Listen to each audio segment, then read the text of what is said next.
Chris, what are you doing home? Angela, my wife of 28 years, asked. She had just stepped through the garage door and saw me sitting at our kitchen table less than 10 feet away. Her body was partially blocking the tall, younger man who was following her into our home. As always, Angela is beautiful. She is a striking 5'9" and a healthy 145 pounds. Her auburn hair is cut over her shoulders. She always dresses professionally for work. Today, she's wearing a white blouse. I noticed that she had an extra button undone. Her black linen skirt highlighted her world-class legs, and the 3-inch heels made the skirt to perfection. I briefly considered Angie's idiotic question and responded just as stupidly, "I live here." The quick flash of irritation that had been increasingly prevalent over the last few weeks surfaced when she spit out, "Of course you live here. What I want to know is why you are home at 3:30 in the afternoon." I jokingly tell anyone who will listen that I have loved Angela since we first met. I had an appointment with 4 of the top people in her company, and Angela was their administrative assistant. She met me in the lobby and escorted me to the senior suite of offices for my meetings. 4 hours later, when she walked me back to the lobby, I took a chance and asked her out for dinner. The rest, as they say, is history. By now, Angie's gentleman friend had scooted around her and was standing at her side. I was half expecting him to smirk, but his very intelligent eyes were showing signs of concern. From the start, things weren't going as planned. "I guess I could ask you the same question, Angie. What are you doing home an hour and a half early?" Angela and I have been joined at the hip since our first date. I'm proud to say that I have devoted every ounce of energy to her and our family. I worked hard and built a small but very successful insurance brokerage firm. With the help of her employer, Angela went to college and in 6 years earned a bachelor's degree. She moved from a support position and into human resources. Eventually, she headed HR in the company's Hartford, Connecticut office. I had loved Angela unconditionally for almost 3 decades. As I sat, looking at the monster she had become over the last number of weeks, I willed myself to be calm. I wanted to break her, just as effectively as she broke me when I discovered she was a lying, cheating woman. When I gave Angie my signature crooked grin, she responded, "We came home early to talk with you." "We?" I asked while looking Angie directly in the eye. The jerk took the opportunity to introduce himself. He stepped forward, held out his hand, and confidently said, "Mr. Harrington, Chris, I'm Michael Browner. I'm the new attorney at Kellerman & Sons, and I've been working closely with Ang for the last couple of months." While continuing to stare Angie down, I ignored his offered hand. I clenched in the primal instinct to jump up, wrap my hands around his worthless neck, and squeeze until his eyes popped from his skull. Instead, I growled, "I know exactly who and what you are." For the first time, I saw signs of concern in my wife, and then she cringed when I followed up with, "Ang? You threatened to cut the balls off the last person who called you Ang. Why are you putting up with such disrespect in your own home from this jerk?" I was pointing toward the jerk. Angie looked worried and confused. By habit, she is a very careful planner. I was certain that she and the jerk had planned for every possible contingency for this talk. In her mind, every I was dotted and every T was crossed. I was already, in her mind, a compliant, humiliated husband. A quick glance at the jerk made me smile.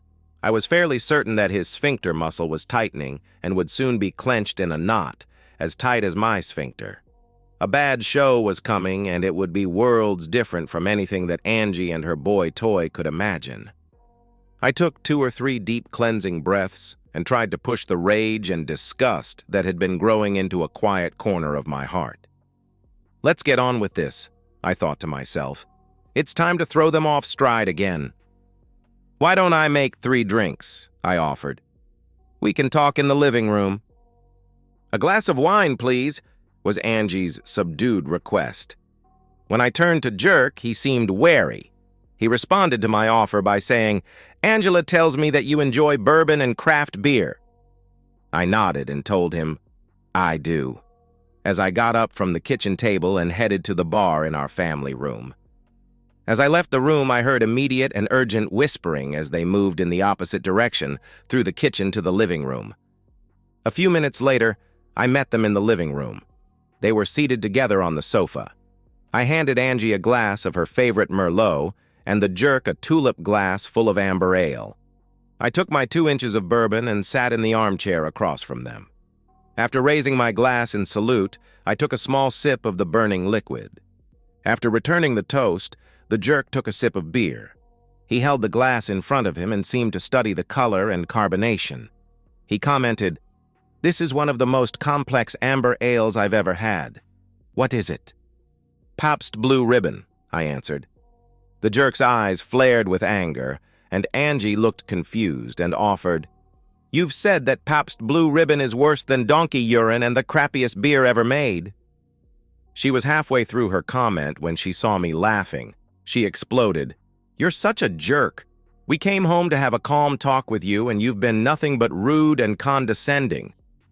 I smiled and questioned, "I'm jerk, rude, and condescending? I guess we really need to start your talk.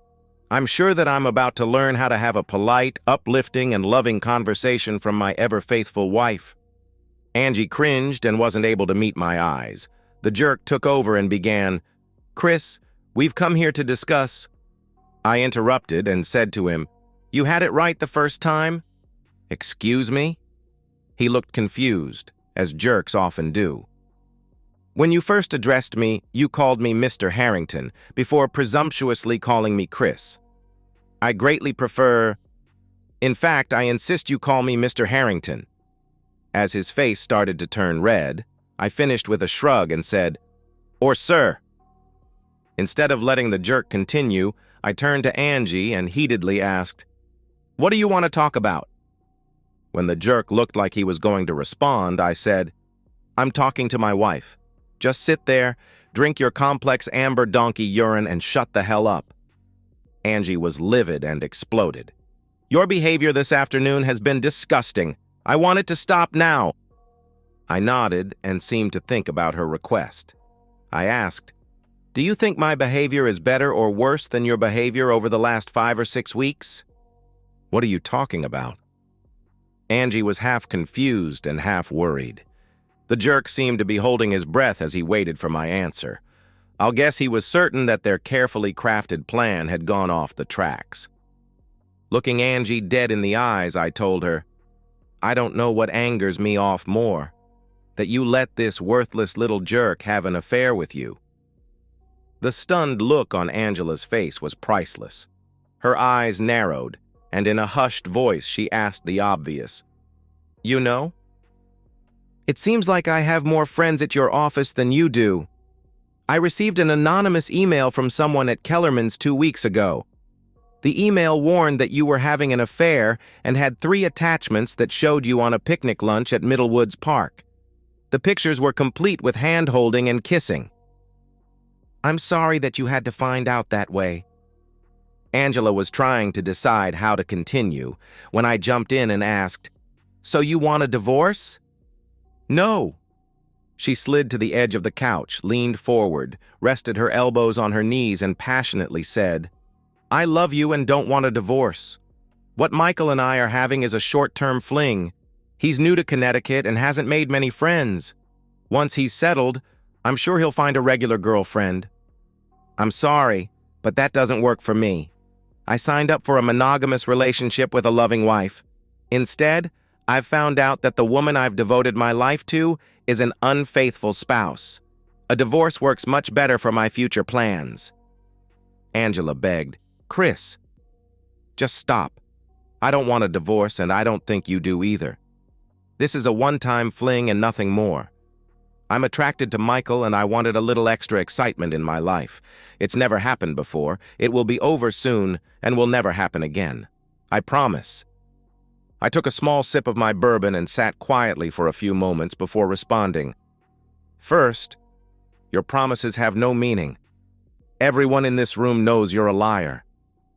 Angela was about to erupt when I talked over her and said, "And second, Why would I ever believe this is your first affair? For all I know, it's your 51st. Please, you need to stop and think. We've worked together to build our family, and now that Kelly is married and thinking about starting her own family, we can slow down and plan for a wonderful retirement in a few years. My fling with Michael will be long over and forgotten, she begged. I got up and, without asking if anyone wanted another drink, walked to the den and refilled my glass. I was confident that my poor manners were not lost on the two idiots in the living room. They were huddled together and whispering when I returned. "May I say a few things, Mr. Harrington?" the jerk asked. "The floor is yours," was my disgusted reply. He gathered his thoughts before saying, "Angela is right. Our relationship is just a short-term fling. I regret that I led a married woman into an affair. I've never done that before. But we hit it off. As you know, she is a spectacular woman. Your threat of divorce, while understandable in the heat of the moment, will prove unwise over the long term. You've invested decades together. Don't throw it away." Angela was initially worried that the prenuptial agreement her father had you both sign would cause her to lose many of her assets in a divorce if we were caught. I can assure you as a lawyer that a nearly 30-year-old agreement can easily be overturned. Laws change. Legal wording becomes outdated. Any competent attorney will have the document laughed out of court. But even more important than that, you need ironclad proof of infidelity. Other than some mild, innocent public flirting that some of our associates may have seen, I'm confident you don't have the evidence necessary to enforce the agreement. I wondered, as he finished his brilliant legal summation, how my wife had become so stupid. Turning to Angela, I wondered, "I can't understand why you would take legal advice from a corporate attorney who graduated in the bottom quarter of his class from Texas Southern University Law School. Texas Southern is ranked as one of the top 10 worst law schools in the country, year in and year out." "How did you know?" The jerk didn't finish as I answered, "One of my many mottos is know thy enemy." I continued as I turned my attention back to Angela. "What's your plan moving forward, Angie?" She took a few moments to think things through before she told me, "Michael and I are going to spend the weekend together. I'll be staying at his apartment tonight, and in the morning we are leaving for New York City. We'll stay in the city tomorrow and Saturday night, and I'll be home on Sunday." Even though I knew their exact plans, the sheer audacity of my cheating wife's statement tore my heart from my chest.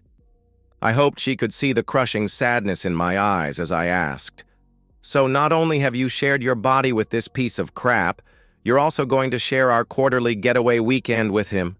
We've gone to New York City 4 times a year, every year since we've been married. Memories of all the spectacular sights we've seen together, the award-winning Broadway plays, the concerts and sporting events. You've smashed all of the thousands of heartwarming memories. I don't know what's happened, Angie, but you've become just as low and disgraceful as this pathetic excuse of a man."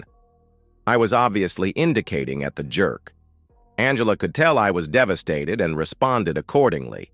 I didn't hear a single word she said, as the voices in my head were screaming, "End it! End it now!" Looking over at a very concerned jerk, I asked, "Is your wife okay with you having an affair, my wife?" "Christopher, stop! Michael is a widower. His wife died several years ago. He would never cheat on his wife." Even the jerk had the decency to cringe at my wife's last statement. I smirked and said to Angela, "Unlike you." I continued immediately and asked, "Is that true? You're widowed?" He quickly looked back and forth between Angie and me and hesitantly said, "Yes."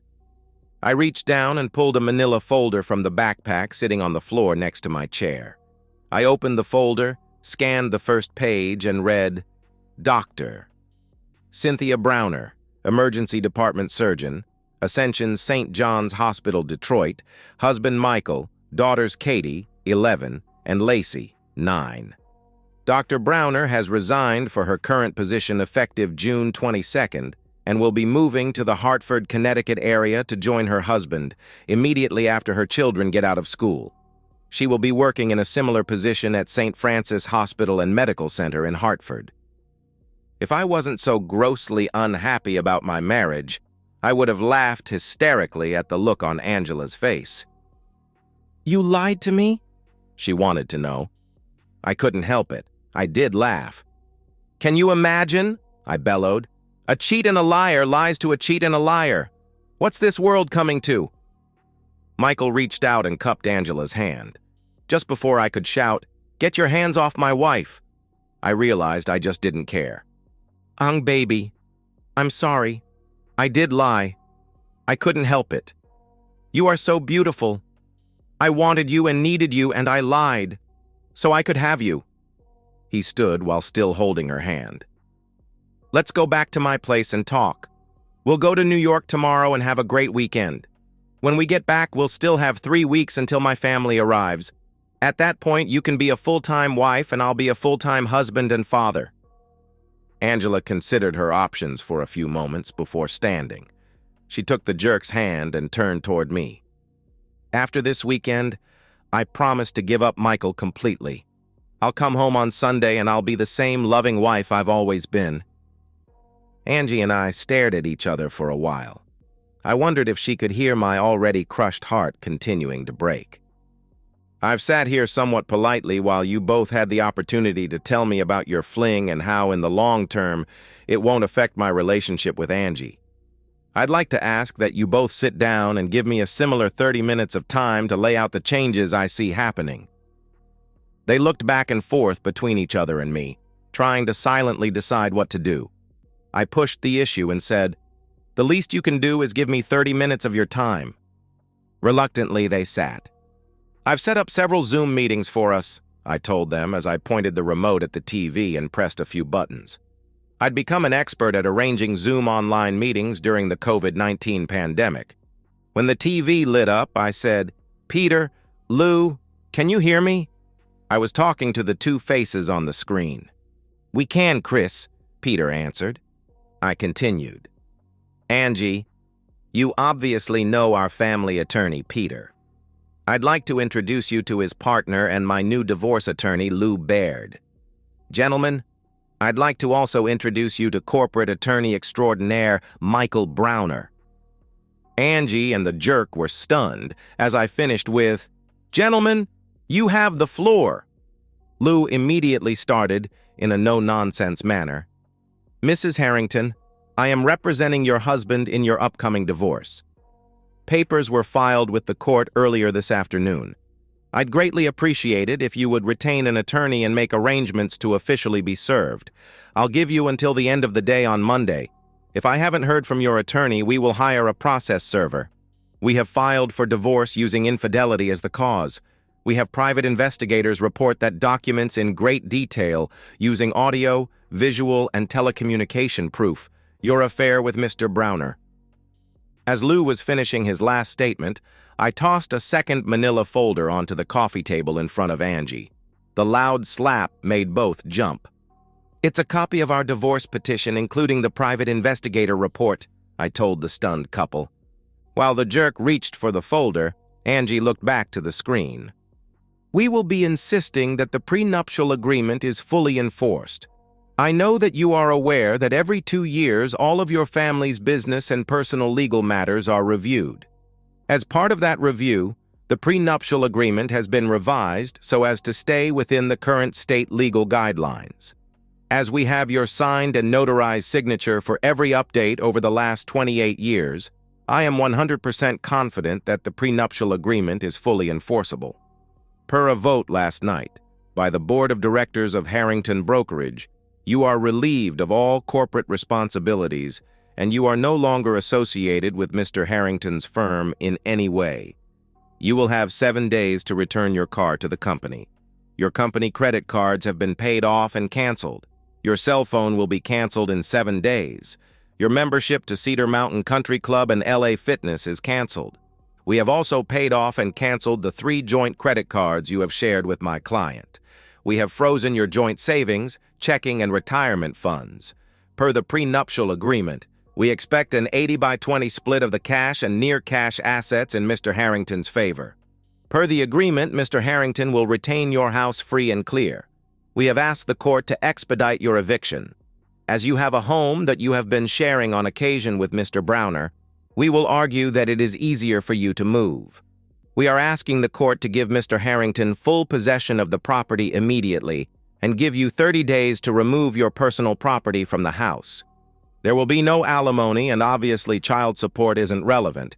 There are many smaller claims that my client has made. Your attorney can explain them to you. Chris? Have I missed anything? My attorney asked. You've hit all the highlights, Lou. Thanks. The TV screen immediately went black. Just as quickly, Angie jumped to her feet and screamed, "Wait!" She looked at me and said, "Get them back. I have questions." I laughed and said, "That's not how it works, Angie. You'll need to hire your own lawyer to get your answers." "You jerk," Angie growled. "I'm going to destroy you." With a smirk, I looked at her partner in crime and asked, "Hey, jerk! What does your near-genius legal mind tell you is this woman destroying me in the divorce?" His silence had Angela sink back into the couch and curl around herself. I'll guess my smile was ear to ear. I simply held up the TV remote and waved it at her before pointing it at the TV. As the second Zoom meeting started, I said, "Jake, can you hear me?" "Hi, Chris. I've got a conference call that I need to jump on, so this will be quick. Browner, you are fired, effective immediately.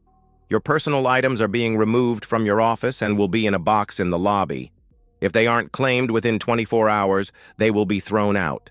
You will not be receiving a recommendation." Angela. I could hear her boss slow down and sigh. I looked over at Angie and saw her shaking. She was scared to death. "I can't tell you how disappointed I am. Your behavior as a senior member of my staff is inexcusable. That being said, 29 years of exemplary service must be taken into account. Your position in Hartford has been eliminated. I'm offering you the same position at our facility in Albany, New York. You have a week to decide if you'll take the transfer and 30 days to move to Albany." The screen went blank again as Angie cried into her hands and the jerk slouched back into the couch. I was purposely smirking at the jerk. When he saw me, his rage started to build. He was younger, bigger, and I'll guess stronger. Unfortunately for him, he was as stupid as a bag of rocks. As the jerk was ready to explode, I once again waved the remote, pointed it toward the TV, and pressed a button. The screen lit up and I asked, "Doctor? Browner? Can you hear me?" The jerk and Angie sat in stunned silence. They were white as ghosts, and their mouths were hanging open.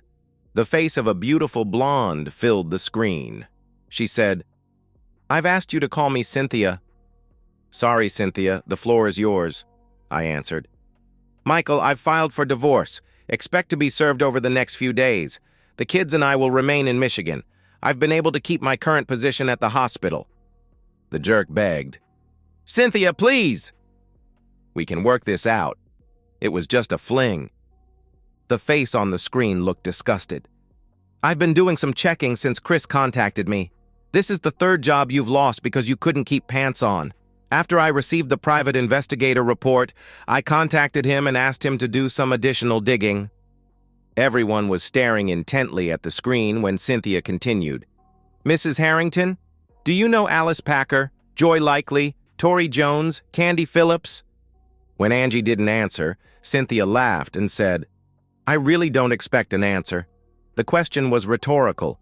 I know they are all associates of yours. Did you know Michael had flings with each of them? Can you imagine? You were just one of his many flings. Tell me where to send your crap, Michael. You're not welcome at my house." When the screen faded to black again, the jerk yelled, "I'm going to kill you." He struggled to his feet as I slipped my Colt .45 from between the chair cushion and pointed the monster at him. He looked like he was going to vomit, which was exactly the look I wanted. "You've got two choices. You can leave or you can sit down and shut the hell up. I don't care what you do, but if you come at me, I'm going to shoot your left ball off." I'm not sure if I was completely happy that he sat back down, but was grateful that I'd be able to have my last planned Zoom meeting. I looked over at Angie. She was pale. Her cheeks were streaked with tears, and mascara was smudged around her eyes. She looked awful. "I've been seeing a counselor for the last 2 weeks." Angie groaned and cried into her hands. "It's kind of funny. You cheat, lie, and share your bed with this jerk, and I'm the one that needs a mental health expert." I laughed and said, "How messed up is that?" A few moments later, I told Angela. After I told Dr. Waters our story, she asked me a question that's helped me a great deal. She asked, "Do you understand the old saying, 'Love is blind'?" When she asked the question, it was like a light going on in a dark room. "I loved you so much that I would have never known you were a cheating woman, if not for the anonymous email. My love was so strong that it overlooked your warts. Hell, in my eyes, you didn't have warts. I hope you know, you'll never find anyone who will love you as much as I did." Angie continued to cry and rock back and forth on the couch. "I'm going to continue seeing Dr. Waters. I think it's important to have someone to trust with your innermost thoughts and feelings, especially after such a devastating event. I would have never imagined it was possible for someone I loved so much could humiliate and disrespect me to such a degree. But the good news is, I'll get over the hurt and humiliation, just like I will get over you." I told Dr. Waters about my plan for today. She isn't a big fan of revenge, but thought the first 3 Zoom meetings were okay. She thought that you deserve some payback. She did try to talk me out of our next Zoom meeting. She thought that the pain it would cause me might take me back a few steps in my personal recovery. I've thought about it and will admit that Dr. Wilson is probably right. The next Zoom meeting is going to do me more harm than good. But I don't care. This next meeting will hurt me, but it will cripple you.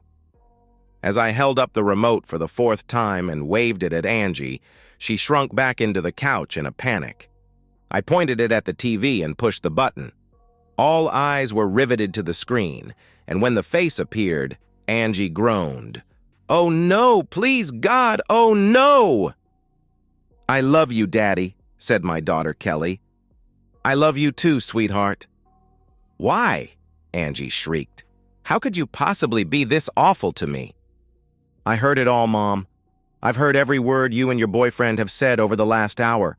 I've heard what you've done and what you plan to do. You disgust me, Mom." "Sweetheart, please. This is a very complicated situation. You're too young to understand," she begged. It took Angela's breath away when Kelly responded, "Go to hell, Mom. I'm 26 years old, a happily married woman. Your situation isn't complicated. It's grotesque on one hand and pitiful on the other. I don't know what's changed, but you are selfish and totally self-absorbed." Angela was breathing deeply as she begged, "Kelly, baby, I've been so lonely since you moved away. It was like I was living in a fog. I missed you so much." Kelly's face on the screen looked perplexed. "So what you're saying, Mom, is that it's my fault you've become a liar, cheat, crushed dad and are going to get divorced?" "No, that's not what I'm saying, and you know it." "It doesn't matter, Mom. I think we all need a break from you." "Kelly!" Angela shouted. "I'll come to Boston this weekend and we can talk. I'm so sorry this has happened. I need to be with my baby girl." "That's not going to work, Mom, for 2 reasons. First, you'll be in New York with your worthless, unemployed, newly divorced boyfriend." "I'm not going to New York," Angela insisted. "And second, Scott and I have planned a small private celebration for our closest family and friends. We've rented a venue closer to Cape Cod." "Baby? Oh, baby, what are you celebrating?" Angela asked. "Since you aren't invited, I'll tell you. I'm 3 months pregnant and will be having a baby girl in February." "Kellyanne, I'm your mother and I insist that you invite me," she begged. "That's not going to happen, Mom. I want my special party to be filled with love and happiness and not the lying, cheating, and disrespect that is consuming so much of your current life. Goodbye, Mom." For the 4th time, the screen went blank. As Angela sat and cried, I got to my feet and tucked my pistol into the back of my pants. I'm going out for dinner and will be back in 2 hours. Looking at Angela, I said, please pack clothes and other essentials. You won't be allowed back into the house until the court responds to my divorce petition. I'm told that will take a week. Looking at the jerk, I said, you've seen what I am capable of doing. I'm giving you 3 days to move out of the state. If you are still here on Monday, I'll have you crippled in a much more literal sense. After pulling open the front door, I looked back at the utterly defeated cheaters and said, enjoy your weekend in New York. It's supposed to be beautiful both days. And so, we've reached the end of today's story. Was it what you expected, or did it take a twist you didn't see coming? I'm curious to hear your thoughts. Share them in the comments below, and let's get a conversation going. If this story kept you hooked, make sure to hit that like button. And if you're new here or just haven't subscribed yet, now's the perfect time to join our community. I bring you fresh, captivating stories every day, so click that subscribe button and turn on notifications so you never miss out. Thanks for watching, and I'll see you in the next one.